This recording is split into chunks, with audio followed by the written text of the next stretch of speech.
बेशक बुरा वक्त बता कर नहीं आता, मगर सिखा बहुत कुछ जाता है। आंसू वो खामोश दुआ है जो सिर्फ अल्लाह ही सुनता है। जितना तुमसे सब्र होगा उतना तुम्हारी दुआ में असर होगा।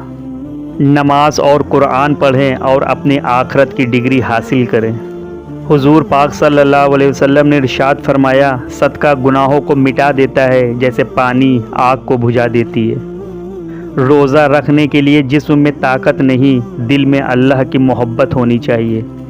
इंसान जब अच्छा सोचता है तब अल्लाह खुद ब खुद उसके रास्ते आसान कर देता है। सच्चा इंसान जज्बाती ज़रूर होता है मगर मुनाफिक नहीं होता। ज़िंदगी की सबसे बड़ी जीत अपने नफ्स पर काबू पाना है।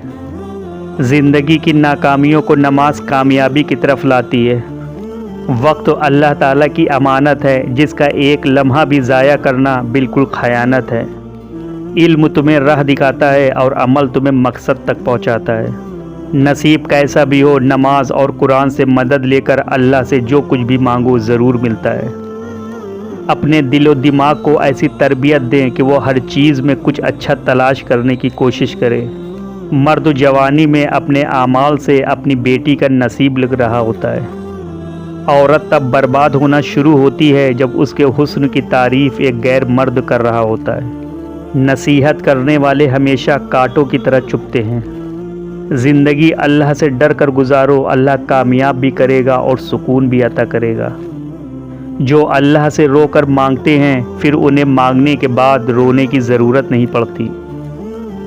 मुझे बस यही यकीन रोने नहीं देता, मेरा नसीब लिखने वाला मेरा रब मुझे 70 माओं से ज़्यादा प्यार करता है।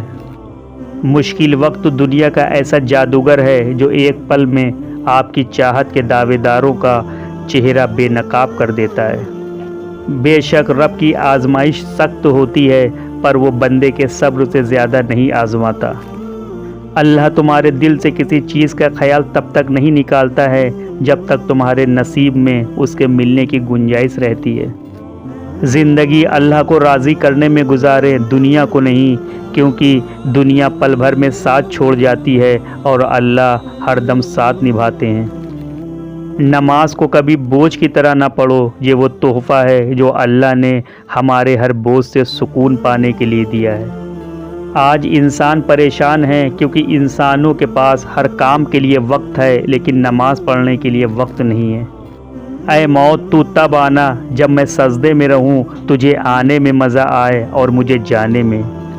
कभी किसी चीज़ का गुरूर आने लगे तो एक चक्कर कब्रिस्तान का लगा लिया करो, वहाँ आपसे भी बेहतर लोग मिट्टी के नीचे दफन हैं। इंसान का सच्चा साथी नमाज है जिसका साथ दुनिया से कब्र, कब्र से हश्र और हश्र से जन्नत तक होता है। ऐसी कोई परेशानी नहीं जो नमाज से दूर ना हो। नमाज में नामुमकिन भी